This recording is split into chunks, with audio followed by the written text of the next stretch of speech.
This week, we went to CEO Jen's show, I Can Get It For You Wholesale at Classic Stage. Mike is going to talk about something else that I forgot about it, and a weekly rad. And now your host, Mike and Deglio. What is up, team? Welcome to K&M Geekly. It's just a sneak peek at two geeks talking about some of the things that got them through their week and what they will be getting through their week this week with. That's not the tag, but we're going to go with it. We're doing great. I am Mike and Deglio. I'm joined, as always, by my good friend, Keith Varney, who looks about as awake as me this morning. Oh, boy. Although I think I lose today. Today I lose. I'm seeing myself, and it is not good. I mean, like, I'm just seeing pixels. It doesn't matter. Oh, you got a bad one today? It doesn't matter. It's just us, right? It is just us. I had a crazy long night. I was out of town, obviously on the shippy ships, and my friend Paul, who is my birthday buddy, we it's so crazy that it's so low. I'll never understand it, Keith. I'll never understand it. What's so low? Why our bit rate is so low. Oh, who cares? Yeah. I just like incepted the thing that's gonna break Mike's brain the entire time. I don't care, but like bit rate too low is gonna gonna be a stone in your shoe. I'm sorry. I didn't mean to mess with your head. That's okay. So my birthday buddy Paul was in Dublin and now he's back, and so we had our like kind of birthday party with all of our friends just very late here in December, and we did what we did last year. I think I mentioned it on the show, but we hired like a laser tag company to come and like set up in his backyard. They bring like all these guns, they set up all these targets and like these inflatable like obstacles and hidey holes and stuff. And it's basically paintball, but in somebody's backyard, but with laser tag guns. And they invited a bunch of kids and a bunch of the neighborhood kids and friends, and we just like ate, drank, and be married and played laser tag, and had a fire pit. It was awesome, man. That sounds amazing. That's sort of my weekly rad, I guess, up at the top. But it was, and then we like hung out in the sitting room afterwards, like a core group of us, 4 or 5 of us, until like 3 o'clock in the morning, and just chatted adult stuff, like had therapy time talk, and it was so nice to have still some of those friends in my life that are from way back in the day. Like my high school friends, most of my high school friends, you sort of stay in that high school milieu. Right. Stay in your lane. But a couple of my friends our friendships have transitioned into adult friendships, which is really, really awesome. And it was fun. I was really happy that it transpired that way. Anyway, that sounds fun as hell. It was. Like, do you know what else was fun as hell, Keith? I do, but I can't wait for the setup. So Keith and I, so we've talked often. CEO Jen has been doing this show for the past couple months, and she's gone on a lot. But generally, as an understudy, you find out relatively late that you're going on. She's doing a revival of the musical I Can Get It For You Wholesale, which ran on Broadway in the 60s at off-Broadway at Classic Stage Company in Manhattan. That's what she's doing. Yes, and it turns out all I knew about the show, it was basically had a great cast, and that Barbra Streisand had made one of the roles kind of famous because it was her first breakout Broadway part. Basically, all I knew about the show, and that it had sort of and most of the reviews that I had read had mentioned that it had one of the things that was troubling for the show back in the 60s was that, to run commercially, was that there's sort of a bad guy as the lead. That's all I had. That's like broad strokes what I had heard. So I didn't know if I was going to be able to see Jen, blah, blah, blah. She calls me. She's going on last minute. There's 2 tickets left. Do you want to get on a train now and go? And so I called literally the only person I could think to call was Keith Varney. And I was like, do you also want to take off work and just like bounce to New York and do this thing? And he said, without hesitation, because this is how much we love CEO Jen, absolutely. And then Jen said they might cancel the show because the heater's broken. And I said, well, we're going to I guess we're doing it anyway. So we bought tickets. We went on the train. We met up, went to the theater. It was hot in there, and we saw the show. So, Keith, what were your expectations going in? How had I set them? What had you heard? And what did you think? Let's go there. Well, I mean, honestly, my expectations were that Jen was going to be awesome. Mm-hmm. And beyond that, I didn't know anything. I sort of intentionally, if I know that I'm going to see something, I really like not knowing anything when I walk into it. I didn't have any experience with the show previously. So I didn't know anything about it. And so, I went in completely fresh. I'd seen stuff at Classic Stage. I saw, I talked about it on the show. It's a wonderful revival of A Man of No Importance there last year. And so I knew it was going to be great because they just it is a first class cast and a first class production. And so, no, beyond that, I was like, hey, what the hell? I'm here to see Jen. And if I like the show, it's a bonus. And so, yeah, no, I didn't have any expectations other than I knew that it was sort of an old timey show, like the 60s. Before you go, let's give the particulars. So Classic Stage Company is artistic directed by Jill Raffson. The book for this show is by Jerome Weidman, based on a novel. Music and lyrics by Harold Rome. Book revisions by John Weidman, which is Jerome Weidman's son. So they did change up the book a little teeny bit, and the son of the author did it and tried to keeping in tone and heart of his father. Directed by Trip Coleman and choreographed by Eleanor Scott. With an incredible cast. You can check it out on their website. It's really, well, I don't think you really have time to see it at this juncture, but it goes to the 17th. It's a very fancy cast. Very fancy cast. Yeah, you got 2 weeks. Go see it. Yeah, so what did you think? So I'll say this. I don't think I've ever been to Classic Stage. I'd heard about their Assassins revival. I'd heard about a bunch of stuff they'd done. I think the space, I love a lot of off-Broadway spaces. There's something special about how small and unique they are and intimate. This space is done in sort of a semi-thrust, semi-in-the-round kind of style. As you can see kind of down here on the bottom here. It is awesome. I mean, this cast is stacked with incredible performers, and you get to see them. We were in the literal last row of the theater, and they were still only 5 rows. About 25 paces from the performance. I thought that from a technical standpoint, to start there, how do I say this properly? When you see enough theater, right? It becomes easy to discern something that is directed really well and specifically, and something where the director kind of sat there and just let it unfold, right? Which there's a method to that madness too, but it's much less precise. This was directed with precision. It was staged with precision. It was done very beautifully. I thought the story was handled with care. I thought that every expectation I had and had heard, either filtered through Jen or from reviews and whatnot, was exceeded. I actually thought the story itself, the musical itself, is very strong. I think it's a better play than a musical. None of the songs really kind of stuck with me outside of the ones that it's kind of not famous, but it's kind of known for, the ones that you've maybe heard before, if you're in the business or a fan of the theater.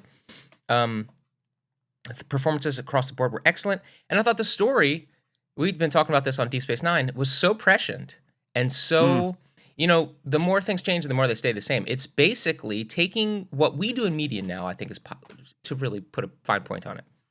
You look at your Succession, you look at your insert drama about rich people behaving badly, right? Mm-hmm. And what we've sort of done is, because of our society, is even in Succession, there are the bad guys aren't portrayed as heroes, and yet you root for them because we sort of the anti-hero. Yeah, well, we sort of just evangelize rich people, and it becomes who they step onto the top becomes insignificant because that pursuit is sort of expected and what we're there for, what we signed up for. And so it's almost minimalized in a way, right? But some people watch Planet Earth, Keith, and they root for the gazelle to get away from the lion, right? In this show, good way of putting that. Yeah, in this show, we are presented with the lion at the top, right? And the lion has a silver tongue, and the lion is telling us everything we want to hear. And so you are conned into believing that, he's going to have a hero's journey. Right? Even though I heard he's a bad guy, I guess the show's about how it turns around for him. Yeah, and we should say, it basically centers around the garment district in the 1930s, which was a primarily Jewish community. Mm-hmm. And so all of the characters, and so that's a big part of the story. And so it's sort of a rags to riches story of this guy in the garment district, which is, I think, adds a little bit of interest being where we are, right? Yeah. So the garment district is only about 15 blocks away from where the theater is taking place. And I worked in the garment district for years. And so I think it's very interesting to think that obviously this is almost 100 years ago the show takes place, but it still looks the same. It still is the garment district. It kind of still is exactly what they're describing here. Yeah, and it's interesting 100 years later. So this rags to riches story is centered around Santino Fontana, who was excellent in this cast. Yeah. I mean, he is just It really was. It's a really difficult role because there's almost no redeeming qualities ultimately for this character, and yet he has to charm the pants off of everyone and you. And I thought he successfully did that. What's really, I think, great about this story is that, as I said, a lot of times, these people who rise, entrepreneurs, people who rise to the top, the people they discard and use along the way are generally, in stories told, not really important characters. They are stepping stones to the ascent. Right. They're obstacles. In this story, it's all of his friends and his family his partners are the people he has to screw over to achieve success. He has to become a pariah to his family to prove something. And even his own mother, there's a really interesting relationship with his mother who you can see in a great performance by Judy Kuhn. You can see that she knows he's a dirtbag from the top, Right. from the get. And there's just some excellent character work done by my dear wife and CEO of the company. You can see there in the bottom right of your screen. We should talk about how freaking great Jen was. Like, yeah, this was a track. It's deceiving because she does a lot of. She doesn't have any big, huge. Well, she does have a couple scenes, but she's not like not one of the main principals in this track, and thus she's changing a lot of scenery. She's popping in and popping out with different crosses, handing things off, doing little character beats, and then she has two major parts in this track. Keith and I saw. One is playing basically a Law and Order prosecutor, right, grilling this guy, and she was just like excellent. And the entire it is the climax of the show is she's driving the climactic scene of the show, and she's phenomenal. And then there's comedic beat where she crosses. She's basically Meryl Streep. More than a cross, she has a full scene. Yeah, but she's basically Meryl Streep in Devil Wears Prada. Devil Wears Prada stops the show with just a show stop, which you can see on the screen here. That's her as that character. Yeah. And just it's always a joy for me to watch her because she's one of those actresses that it's just not my wife, right? A lot of people, you go see your friend in a show and you'll get a wink and a nod and you'll kind of see, but Jen is working and you just don't see any semblance of your friend or wife Jen in the performance. It's just this character. And then we had dinner with her afterwards. I'm always so proud of her. It was awesome to see. And as I said to her afterwards, if I may, on the show, I know, Keith, that you have to do you shovel a lot of crap in this business, But seeing her in this show, even more than Fiddler, which was a huge role for her and a huge production, I loved it. But for some reason, this show, I said to her, I was like, this is the caliber of work you deserve to be doing. That I just believe so much in her, and it was so wonderful to see her in just like a top to bottom smash. You know what I mean? Yeah. Oh, of course I do. And I mean, this is everybody on the stage has a long list of Broadway credits and Tonys and nominated, all the various things. And that's exactly, those are Jen's peers. Right. Those are exactly who she should be with. And, and what I said to her after the show was like, look, I look at this from the standpoint of a couple of things, right? From an audience member, from your friend, but also from the perspective of a writer. Yeah. Right. And it's like, I knew you were going to be, you were going to be great. I mean, you have four separate, distinct characters and they're all there and you're, and it's going to be, you're going to be beautiful. You're going to be funny. You're going to sound glorious. But here's the thing that as a writer, especially seeing somebody go on for a swing track, the greatest compliment I can say is rock freaking solid. Yeah. That there's no wobble coming on as an understudy. There's no wobble in the it is absolutely rock solid. And when they handed her the climactic scene where she's playing a prosecutor with very intricate, difficult lines opposite Santino Fontana in the big heartbreaking moment of the show, just not a syllable hesitation, rock friggin' solid. And those are the people that you cast over and over and over and over again. I told Jen this to her face. It's like you've heard on the show our drama of moving, not moving, buying a house, not buying a house, apartments, blah blah blah. And every time I see her, when I saw her in Fiddler, and then when I saw her in this, I think to myself, I'm just gonna have to move back to New York. There's just no rhyme or reason why she's not going to continue to work, or why they're not going to hire her again. So, absolutely. But that all aside, an excellent show. I love when your expectations are just exceeded, right? Like I'll tell you what I loved about this show, being an anti-hero journey, right? Where seeing it for the first time, I don't know what's happening. So it's a full 2-act show, and they have to find a way, while this guy is continually cutting corners and screwing people over and being kind of despicable, but also incredibly charming. And he's narrating the show. So he is an unreliable narrator, but he's like, look, just give me a second. I know that was bad, blah, blah, blah, blah, blah. And so being able to, from a writing perspective and a directing perspective, being able to string us along all the way 2 hours into the show, still thinking, okay, we're going to get that moment of redemption at the end. He's going to see the error of his ways. He's at least going to regret some of the stuff that he did.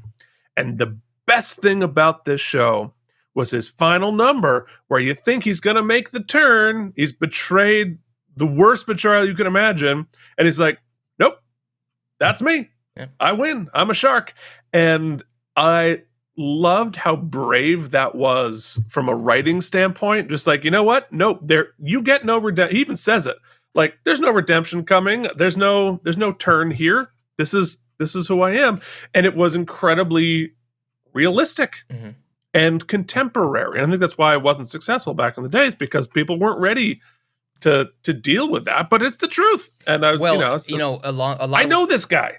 You look at a lot of our the financial, the banks and your Trumps and your politicians and all the stuff.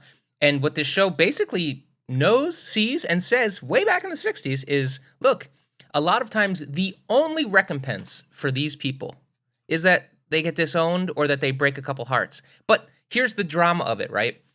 All the people left in their wake, maybe they shun him, maybe they whatever, because the law lets you off the hook, right? You get a slap on the wrist, or like maybe nothing at all, because everybody wants their piece. So there's some backroom deals take place, and then everybody goes on their separate ways, right? If you're rich, they find a way. Everybody else is effed. But the best part, and the ending is great, because he just kind of puts his head back and he sighs. He's a little disappointed. Ultimately, the dirtbags who are shunned by their family, they don't give a shit in the first place. They fuck you to begin with. Yeah, so he made the choice. There's like a direction that's like, oh, look, he's outside of the circle, and now he can't be with his friends and family anymore. He doesn't care. Right? He chose that, yeah. It's the next patsy. So anyway, we loved it. Congratulations, CEO Jen. Can't wait to see you in the next thing. If you're anywhere near New York in the next 2 weeks, you can still get tickets. It's at Classic Stage Company down in the Union Square area. Check it out. Do it. Okay, Keith, couple of other quick hits. I know we're out here. I went and saw Dream Scenario, the new Nicolas Cage film. I'm gonna pull up the particulars. I went and so the first thing I want to say is I love how Nicolas Cage is 25 years older than I am. But if I turn my head this way, we're basically just the same person. Keith, I hate to say it, but there's a lot of Keith Varney in this character. Look at this. I am basically 70-year-old Nicolas Cage. This is an A24 joint, which I'm a huge A24 stan. It was written by Christopher Borgli, who is, from my understanding, very much a satirist, a comedic satirist. And his sort of rage against the machine is against sort of blind commercialism. Just like the fact that we will exploit people to sell products and whatever, right? It's basically, I can get it for you wholesale, but to do it, but commercials. And this movie is very much in that wheelhouse. I'm going to be very careful in my conversation here because it's one of those films I think that has enough ambiguity that it deserves to be kind of unsullied. But the marketing and all the things basically say Nicolas Cage here is sort of an everyman, and he's living a life that on its surface seems like he's content with. He's a professor at a high school, and he dabbles in research, scientific research, that he wants to write a book. He hasn't written it, but he wants to. And he's watching other peers who took a different track in life find more success, right? And he's wrestling, believe it or not. I'm familiar with all that. He's wrestling with where would I like to be versus where should I be versus am I jealous versus am I, all these kind of things we talk about a lot. And then out of nowhere, everyone in the world, or a good 80% of everyone in the world, starts having dreams about him. Like, but he's just in the dreams. He's not doing anything. He's just in the dream. Like, he walks by, but everybody recognizes him. And so he's sort of shot to this sort of internet stardom because everybody now knows him, just randomly, for no reason. They know him. He's in their dreams. And it discusses the fallout of that in a variety of different ways that I don't want to spoil any of them. Tonally, this movie is a crazy mashup. It is very much a dark comedy. And there's one scene in particular that I laughed. There's about a handful to 15 people in my theater.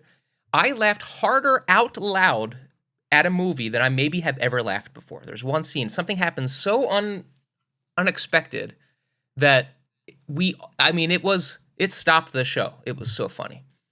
But also there's a lot of horror elements, thriller kind of, like not jump scares, but like psychological horror. He's Freddy. He's in everyone's dreams. There's literally allusions to that. And it goes places you do not expect, which is why I don't want to say much. I will say, so on the whole, I really loved it. Nicolas Cage is one of those guys like Shatner, whose career started as he was like a really great character actor. And then he did a bunch of films, and then he kind of almost became a caricature of himself to the point where he was in movies about playing a caricature of himself, and then somehow spit back out the other end now. And this is a really specific character role that he plays sort of a man in 3 phases with 3 masks on, which I won't spoil. And it's just a tour de force performance. Everything you've heard about it is completely warranted. This is like a great performance by him.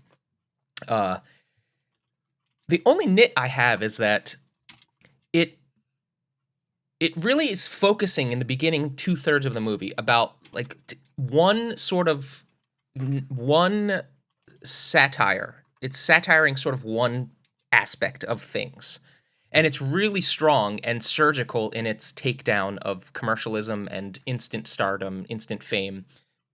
And then once it's so successful in that area, it branches out to kind of like 3 other things it's trying to do. And I give it kudos for trying to be more than just one thing. And they all kind of are interesting. But then the ending is satisfying but it has to pick one of the 4 things it's trying to satire and kind of resolve that story. And it does, and it's satisfying. It's sort of his relationship it resolves in a way that's very Eternal Sunshine of the Spotless Mind. It evoked vibes. But in doing so, it kind of jettisons the other interesting things it was talking about. And so I almost feel like it collapses a little bit under the weight of itself. But I don't want to imply that sullied the experience. It did not. It's a really interesting film that goes in places you don't expect. When it comes to streaming and such, Keith, this is a must for you, I think. Okay. So it's a high recommend.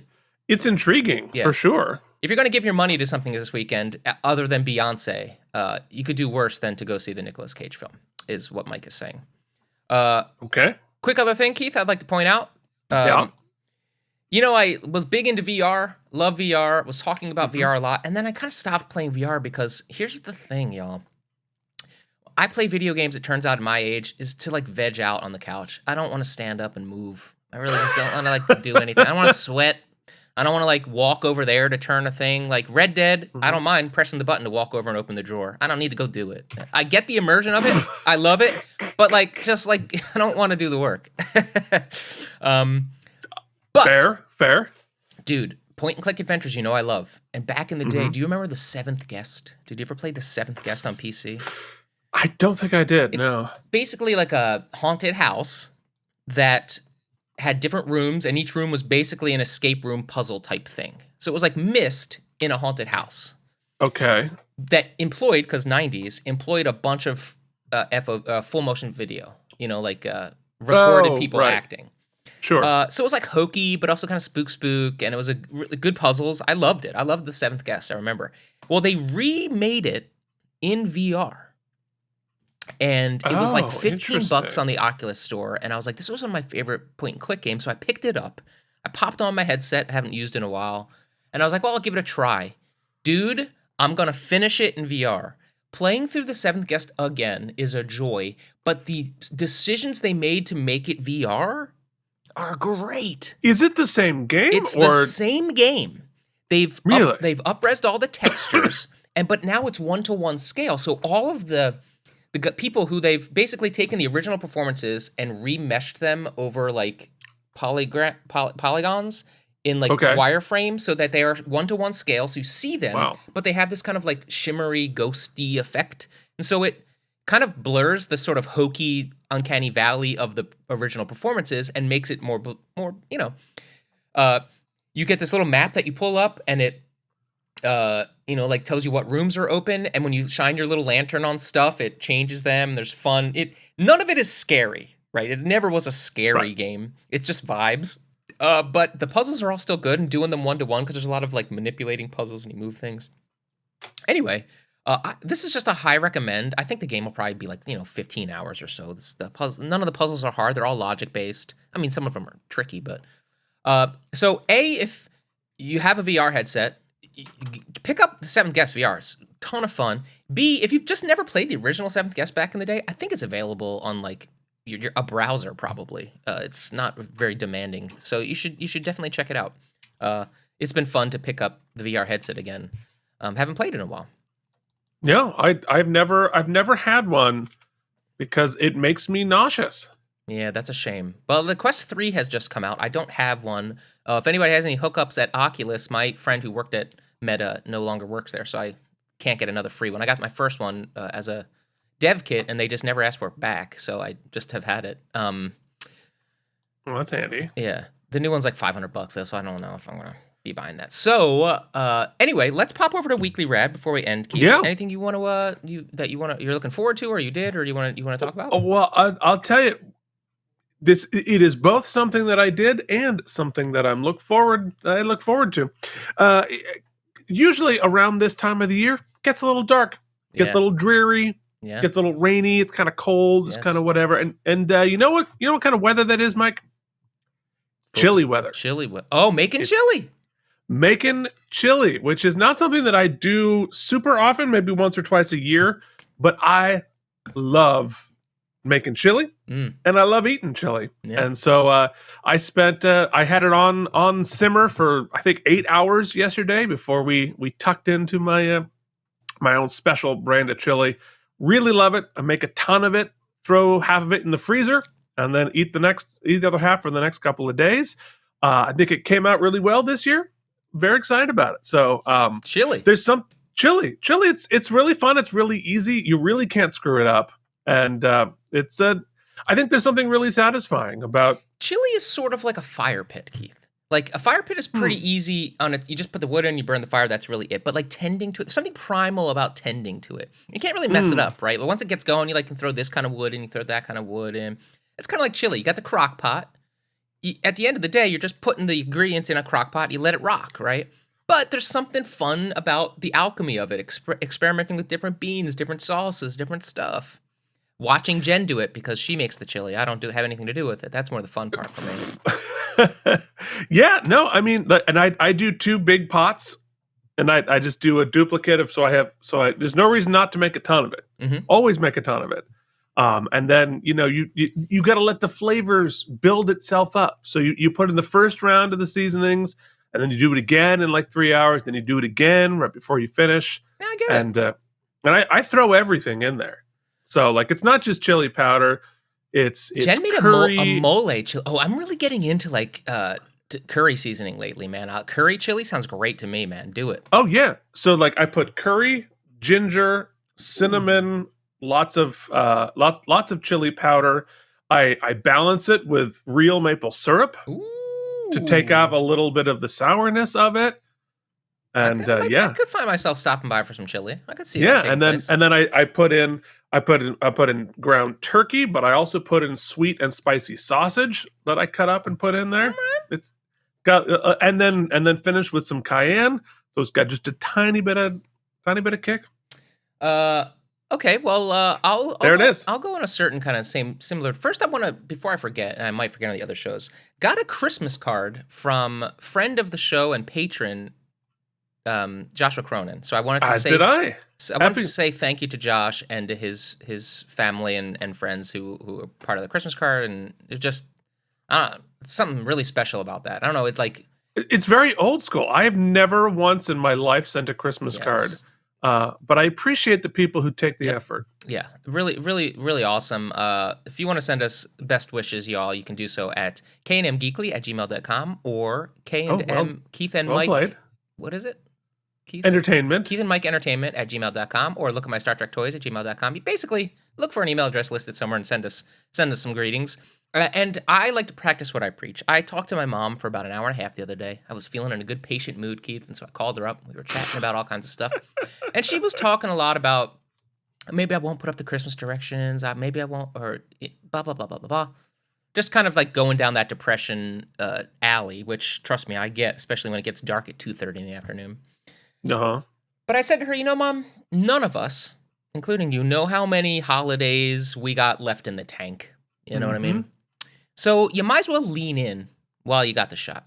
And so in practicing what I preach, Jen has been asking to go to Longwood Gardens, which is this really famous sort of botanical garden near us here in Chester County, Pennsylvania, who do a huge, world-famous Christmas display. Takes like 4 to 5 hours to walk through. So tomorrow, myself, CEO Jen, and 2 friends of ours are going to go to Longwood Gardens' big Christmas spectacular and start the Christmas season right. Get some mulled cider, look at the lights, put up some decorations, listen to Charlie Brown Christmas on vinyl.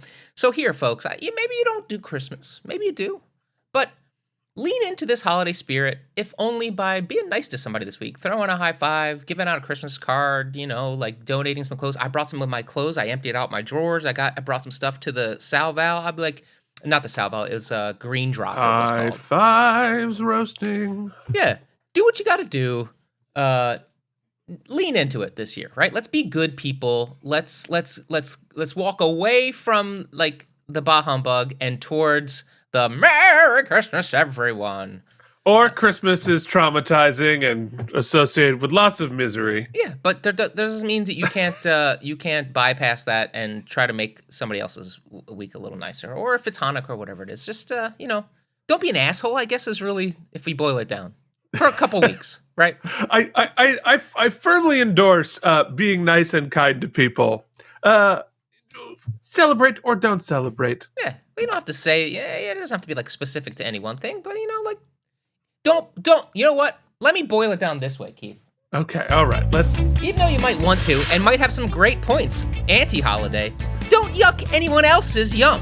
That's Let fair. them keep on doing the things they find fun. You do you, and next week we'll keep on geeking on.